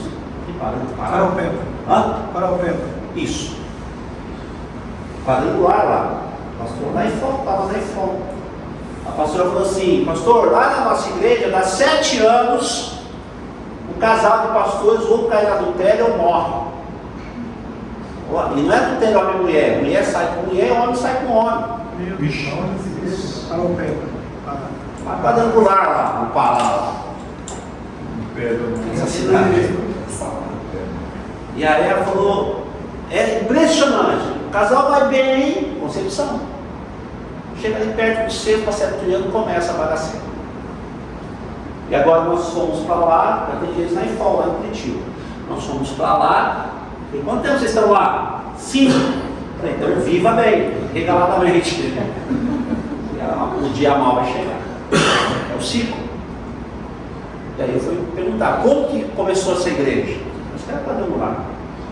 Ela falou: nós ganhamos o terreno de um irmão, de um homem. Quem era esse homem? Um agiota. Falei: agiotagem? Você emprestou dinheiro dele? Não, o cara que deu para a igreja. A gente deu real, sobre papel e tudo. Falei: mas quem que deu esse terreno para o agiota? Aí ela falou: foi o irmão da igreja. E o que aconteceu com esse irmão que ele deu esse terreno para o agiota? Dívida? Ele falou: não. Foi um divórcio que ele entrou, e para a mulher não levar o terreno, ele deu para o agiota. Era amigo dele. O agiota falou: que para no terreno? Ele passou o terreno. E falei: mas por que esse irmão não entrou em divórcio? Cadê o terreno? E quanto tempo estavam casados? 7 anos. E achei. Concepção, a maneira que isso. Não, mas a igreja está lá, a gente santificou, jogou sal, água, açúcar. E querido, se não colocar o princípio certo. Quer ver? Vou melhorar isso aqui. Salmos 11, 3.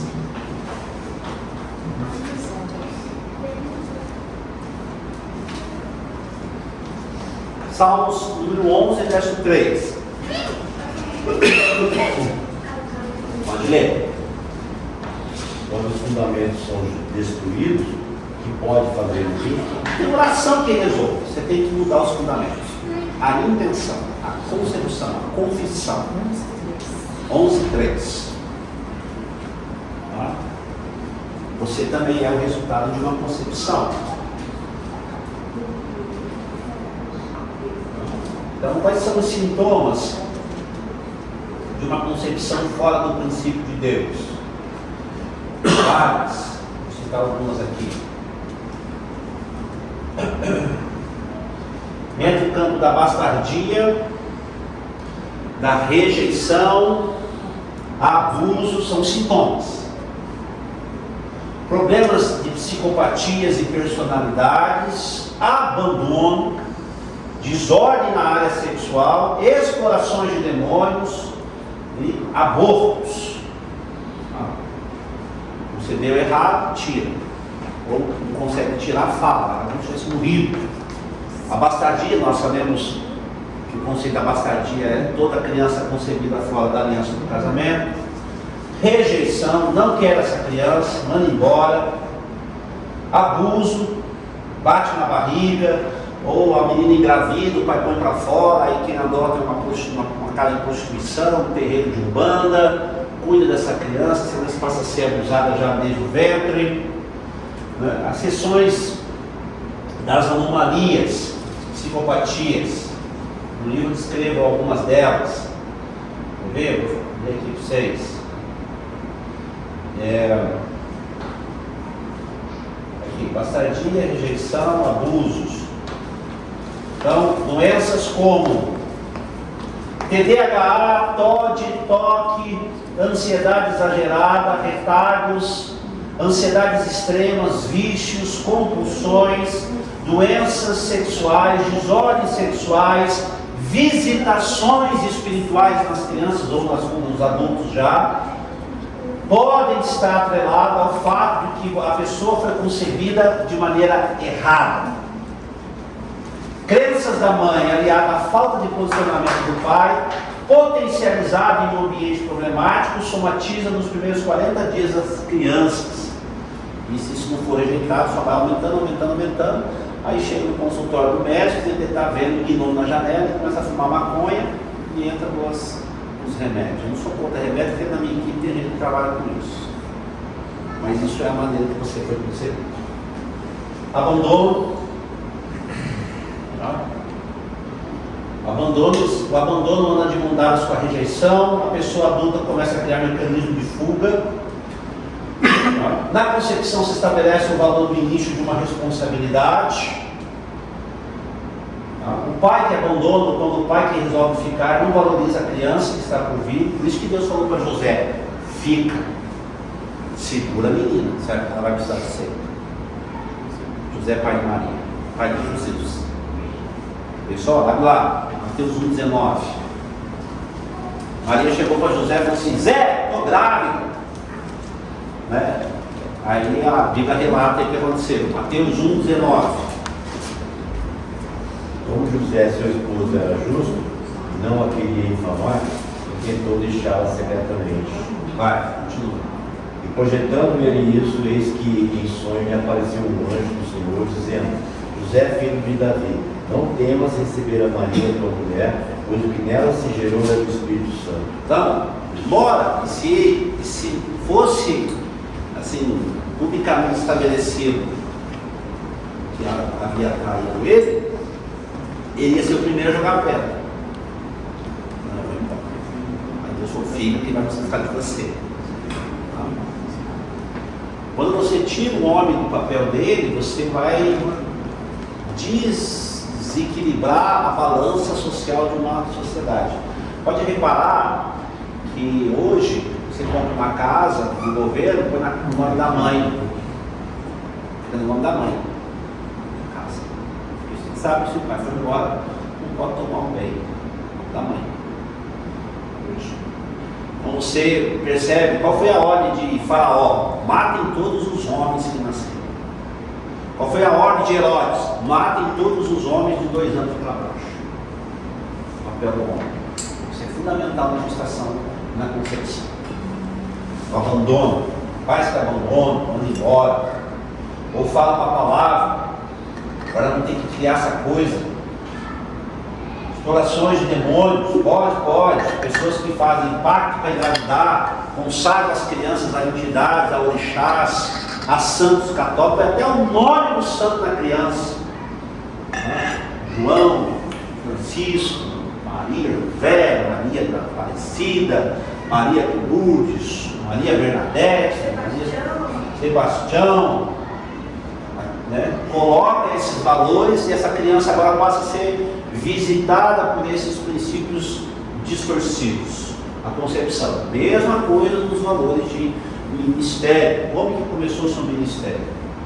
As tentativas de aborto ou aborto, princípio de morte, são sintomas que vão aparecer quando a concepção é errada. Tira essa desgraça, vamos matar essa criança. Temos um problema, isso não parece? Quer ver? Para encerrar essa conversa, agora sim, 10 para as 10. Minas Gerais ali, chegou um casalzinho novo, e a ficha deles dizia assim: problema financeiro. Minas, tem uma cidade em Minas Gerais, se você tiver condições de passar lá, não passe. Chama-se Nova Serrana. Dá uns 80 km de PH no sul. É uma cidade amaldiçoada. Todas as fábricas de sapatos, chinelo, tênis, falsificado está ali. Tudo que vocês compraram, tudo que as pessoas compram lá no Shein, no chinês lá na 25, aqueles tênis, tudo ali. Tudo ali. Os carros já saem ali com propina por guarda. Os guardas já sabem quem são. E pastores são donos de lojas. A cidade é amaldiçoada. A cidade. Não tem nada, tudo. Sim, fui fazer uns trabalhos na Assembleia lá, porque o pastor da Assembleia lá tinha um prostíbulo. Então ele agenciava as mulheres, as meninas da igreja. Fui lá porque deve ser bom também. E nessa conversa, os amigos meus lá aproveitou: tem como você atender um casalzinho de novo? Tem. Faz aí, posso conversar melhor. Aí sentaram, aí veio o rapaz novo, uma menina. A menina chegou com um bebê conforto na criança. Só que a menina, magrinha, branquinha assim. Quando ela sentou na cadeira, ela pegou o bebê conforto, enfiou embaixo da cadeira e cruzou as pernas assim, e ficou assim, quietinho. Mas magrinha assim. E o cara começou a contar, né? Mineiro, bate-papo e tal. E eu olhando aquela criança, aquela mulher mirrada, dava para ver até as veias assim do corpo dela. Assim. Mas essa criança está sugando esse menino.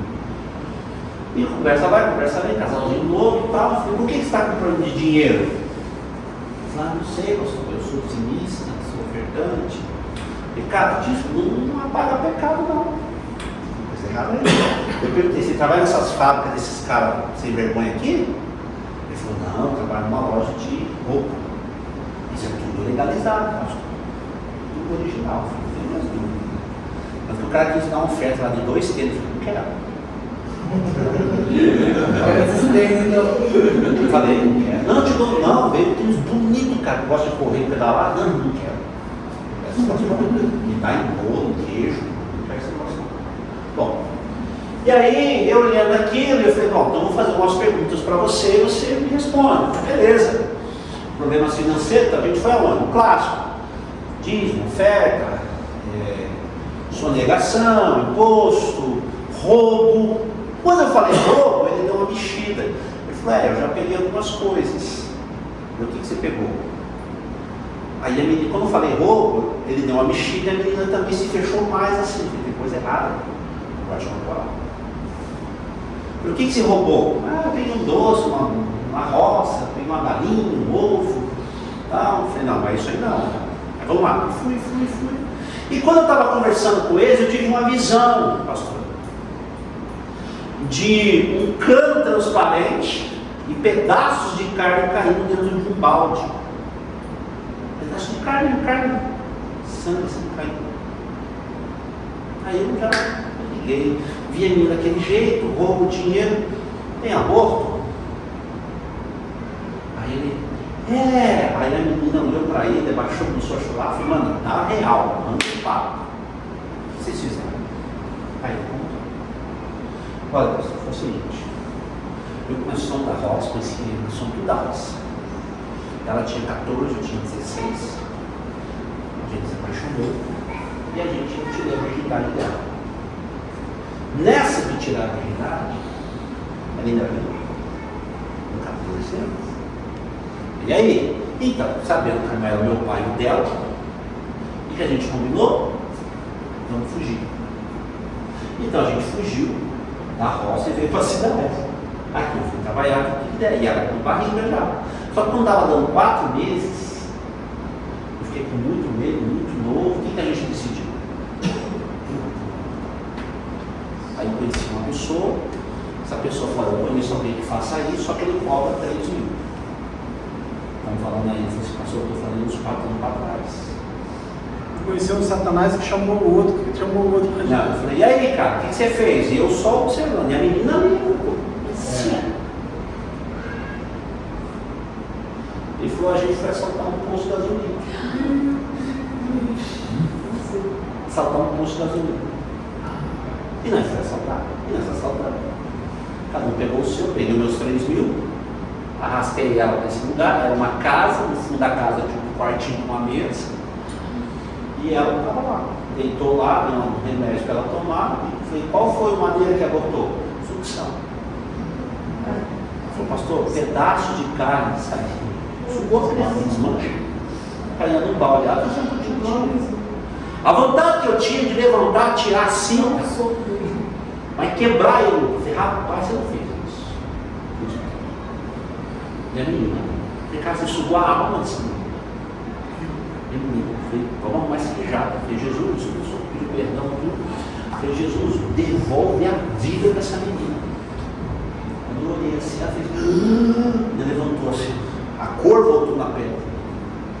A menina disse, você está debaixo da cadeira, gira para cá, vamos lá, não, cara. Aí a menininha tinha até estado doente, a menina já falei, também. Olha a maneira que essa criança viu. A cena é do outro, a desgraça do outro, debaixo de mentira, debaixo de roubo, debaixo de enganação, de desonra. Vocês voltaram lá nos pais de vocês? Não, pastor, nós não estávamos para nós. Tem que voltar, tem que ser redimido, essa história. A maneira que você consegue. Conto mais disso aí no livro. Então a Bíblia descreve de forma muito pontual as consequências das quebras dessas leis e princípios. Não isenta o homem de suas responsabilidades quanto ao conhecimento das leis. Para encerrar essa conversa, Levítico 5,17. Já vamos embora. Levítico 5,17. Pode ler.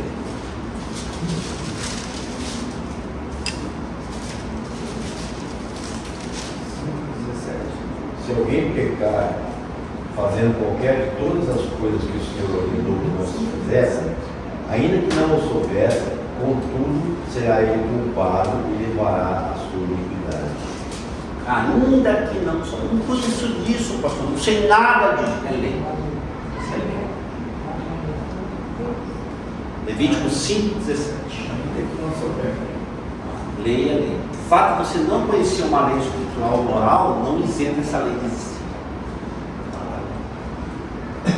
Beleza? Então aquela história que você fala, Deus não leva em conta o tempo da ignorância. De buscá-lo. De buscá-lo. De buscá-lo. Então, Por exemplo, tem pessoas que querem tanto Deus que vai em outros lugares. Vai na Assembleia, vai no Oxóssi, vai no Sejunoye, vai na Testemunha de Jeová. Eu quero Deus. Quero achar esse Deus. Por exemplo, essa é minha tia. Minha primeira pastora, minha tia Carol. Ela falou assim, Ronaldo, eu ia em várias religiões buscando Deus. Eu queria Deus. Porque ninguém me ensinava quem era Deus de verdade. Então ela falou, então, eu errei muito buscando Deus. Eu fui no culto Seixoiê, participei de estudo da Testemunho de Jeová, também passo lá no Banda, porque eu queria Deus. Esse pecado, Deus diz, cara, aqui eu vou dar uma aliviada. Por isso que Paulo fala, como crerão se não há quem pregue?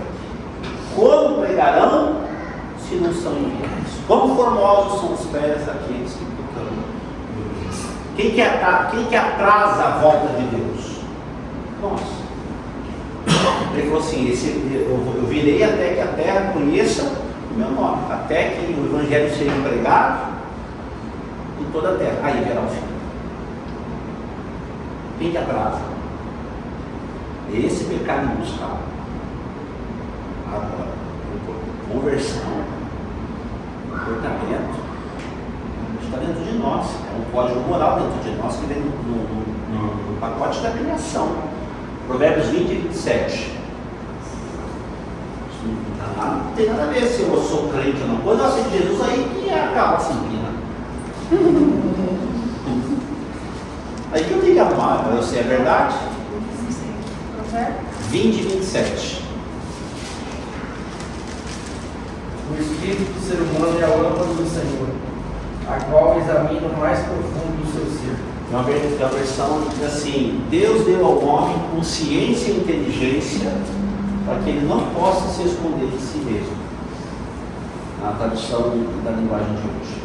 E a minha fala, a consciência do homem é um farol que o Senhor colocou nele para revelar todos os pensamentos e emoções. Não tem conversa. Amém. O Espírito é a lâmpada do Senhor que esquadrinha todo o interior até que o mais íntimo. Essa é a NVI, a King James, mas a NTLH fala: Deus deu ao homem inteligência e consciência para que ele não possa se esconder de si mesmo.